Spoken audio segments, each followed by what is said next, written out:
ikhuluma ibuza ukuthi umfundisi wenzelelani iappreciation kubuzwa kuthiwa ubuza umama ukuthi yini ayiswele umfundisi yabo ngomunye wabantu mina nceke ngahambisana nje naleyo nceke ngiyavuma umzalwane uma usuka Ndlovu uthi ungilethele na iphone uzongipha kuhle lokho uma kusuka ucele ethi ucela uzopha umfundisi kuhle lokho kodwa mina engingakuthandi mina njengongcobo engingakuthandi nezwi futhi engingakuthandi esimasigalikhoda ngoba libuzwa izwi ukuthi ufanelwe ukubongwa abongela umsebenzi awenzayo isisebenzi sifanelwe niphinde sibongwe mina ngasisebenzi umelusi akabangi nezimvu edlelweni abangutshani bezimvu no udle ekhaya umelusi unekhaya abizwe kulona so angikholelwa lapho mina nceke ekutheni abazalwane abahlanganisa imali bahlanganisela ungcobo kuze kushiyo kuthiwa abavukayo angani uyazi leyo language kuthiwa abavukayo sicela basukume kuthiwa nizokhipha 2000 nizokhipha 1000 nizokhipha ukuthi bekhiphela inceku eyodwa bayondle baphinde bayikhiphele le mali bayithengele imoto bayishintshele imoto uyayizwa lo kuthiwe nje hayi ngeke ayifanele u2 years imoto kababa ibe no2 years indala kuba labazalwane same bazalwane umfelokazi ukhona la kulabazalwane intandani ikhona la kulabazalwane ohola kancane ozisebenzele esitolo mhlawumbe uholo 2.5-3,000 rand o merchandise ukhona lana uzofakela ubaba imali andikaliwe ukuthi imali engaka yabo mayisikaliwe nceke sesibeka ijoka phezukwabo all right then mayisikaliwe nceke inkosi into ezokwenzeka ngoJanuary sebeya komashonisa abazalwane phinde nime lapha nithi ngayiboleka imali ezalayo yabo sebekuyona ngoJanuary kade benzela umfundisi and batshela ukuthi mawulwa nogcobo la lekhaya ngeke uphumelele yabo so ngitsheleke iabuse engaphakathi ebandleni ya spiritual ngeke uyibone physical uspiritual ubona umzalwane ufika umuntu wazi wathwala umzalwane wazi wathwala unike iningi ingxaki ngenxa yemali yenkonzo yabo efunwayo so nceke mina ngikholelwa lapho ngiyakholelwa ukuthena abafundi abazalwane bangayenza into enhle benzele umfundisi kodwa ingabe kuyijoka no hayi siyomenzela iappreciation siyombungaza siyomphakamiswa khona ukuthi uyaphakanyiswa awazi uphakanyiswa kade ehliswe yini hayi nceke inkosi angikholelwa lapho in fact nezwa lifuni nje leyo nto angiyiboni nje leyo nto mina uyumqondo all right ebandleni la namhlanje ukuthi ibandla lingene ezikweletini ngenxa kamfundisi thwe kwenzela umfundisi ubizwe ubani kwabizwa abazalwane no abizwa ngabazalwane uma ubheka amabandla kuyenzeka nithola saya computer thothi ibandla lakho wena thothi ibandla lakho liyakwenzela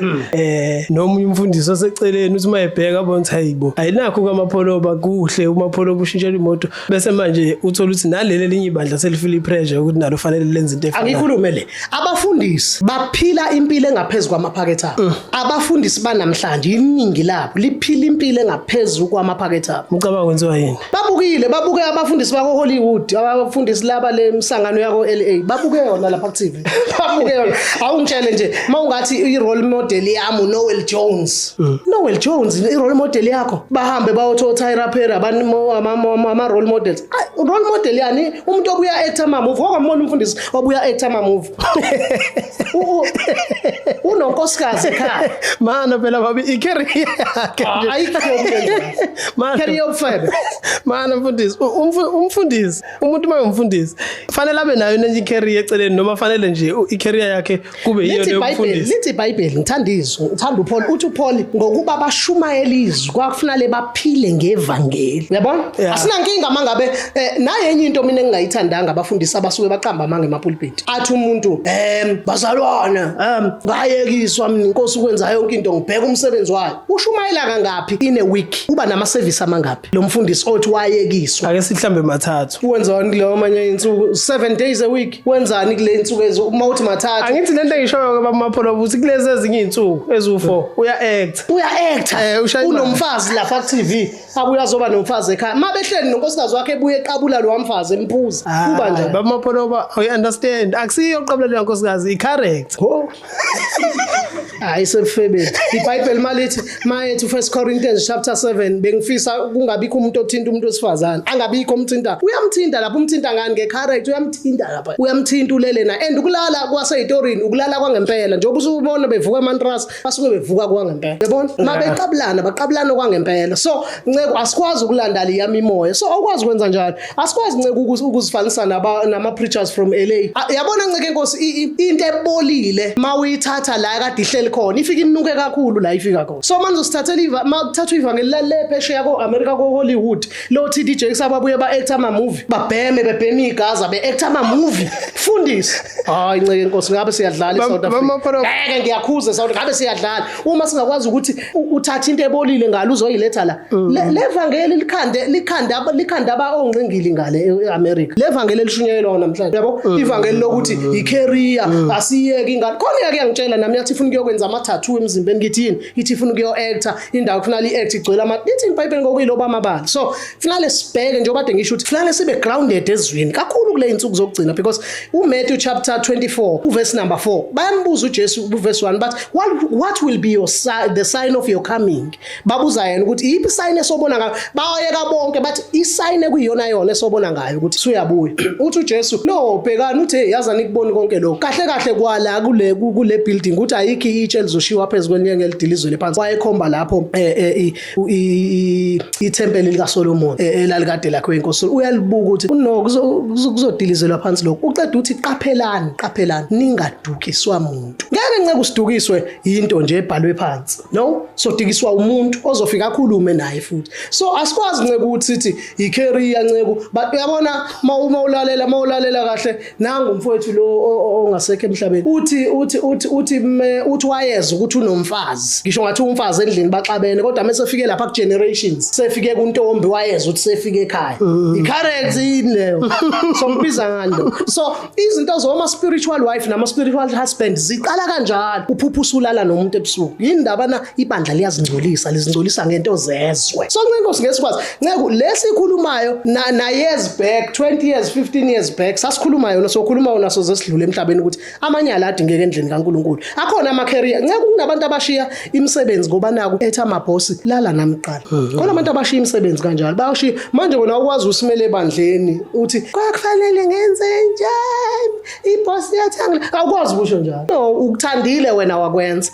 khona into ekuthiwa ukuphenduka ibandla kufanele ukuphenduka liye kukulwa no enigma ake liphenduka ibandla baba wena njengomfundisi imanager nayo ngoba abafundisi abaningi banama manager uthi mhlambe mangicela ukuthi uzoshumayela ebandleni khona umuntu engizokhuluma naye kuqala asho ukuthi hayi besicela mhlambe ube no 40,000 ukuze afike ubaba wena unayo into engibuzisa enza ngibuze lokho ukuthi kunento ekhona manje baba Mapholo ake sithi umuntu nje okhonza ebandleni ngabe umfana wasebandleni nje omusha ashumayele noma ngabe uyahlabelela noma ngabe wenzani angithi ke manje vele masikhonza amafoni asehlale sezandleni siyakhonza siyathatha la inkonzo la bese le clip mhlambe ngena ku TikTok igijima kakhulu ku TikTok ibuka abantu abaningi kusasa umfana momcela babuthi azocula useyacharge umfana mhlambe kade useyicelebrate angibe kanjalo uthi useyicelebrate useyafollower momdingi usene manager uthola uthi akusiyo nento ade icabanga mhlambe uthi ngaba umculi noma ngaba umuntu owenza njalo le video nje yodwa usebona ithuba lokuthi engayisebenzisa lento ukuthi enze ngayo angazi noma yenze ngayo imali angisho kanjalo so into engikhathazayo mina nengithi mangiyibuka ngibuze ngizibuze yona uthi hayibo yazi ukuthi wonke umuntu oke washumayela noma imost abantu mayashumayela angithi obvious mawushumayela uzoma phambi kwabantu abayi1000 then labantu abayi1000 mhlawumbe bakufollow ku Facebook once bakufollow ku Facebook wane following leyo nto sekukwena usungayisebenzisa ukwenza imali it's either lento yenzayo i right noma i wrong kodwa once one following leyo nto usungayisebenzisa ukwenza imali so bese ngena imanager ke bese ngena ama fees nayo yonke leyo nto leyo nto ungathini ngayo futhi wena unayo imanager ngikuthinta ke asiqale la ibandla la ngaphambili lithi iBhayibheli uJesu wasuthisa amadoda noma wasuthisa isixuku 5000 over 5000 wabantu usuthisa ngezinkwa nje nenhlanzi wasuthisa 5000 namhlanje u5000 wabantu usuthisa inceke yodwa iqiniso lelo ungcobo uphethe abantu abawu5000 kunokuthi ungcobo abonelele kulabantu ibona ababonelela kuyena kusayilona ibandla lika Jesu akusalona anginayo imanager mina ncike inkosi anginayo yini bathi OPA futhi abantu PA noma nje office lika mfundisi anginalo mawufone likhala la kumina 24 hours likhala la kumina straight anginayo angiyifuni leyo nginyanyisa okukaSathane leyo indaba ukuthi kuthiwa inceke inkosi vaya lapha mawufuna ukukhuluma na why bekufinyeleleka kuba apostoli bekufinyeleleka ebandleni lengaphambili even namadoda amakhulu bekufinyeleleka kuona aqala amabandla uNkulunkulu waqalisa ama local church asakhona namhlanje bekufinyeleleka yini lena yini yonakelela kulezi zizukulwane kufanele kungafikeleleki. Number 2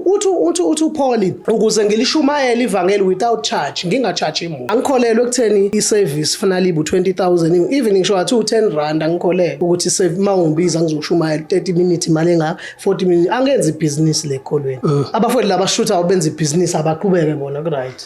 career yeah thina sinayi career enjalo thina no siyiboshwa thina zika Christ angazi ngayithini lento sigqila zika Christ isigqila ke sikhulula umnikazi awuzwa sizikhulula sona sithi njengoba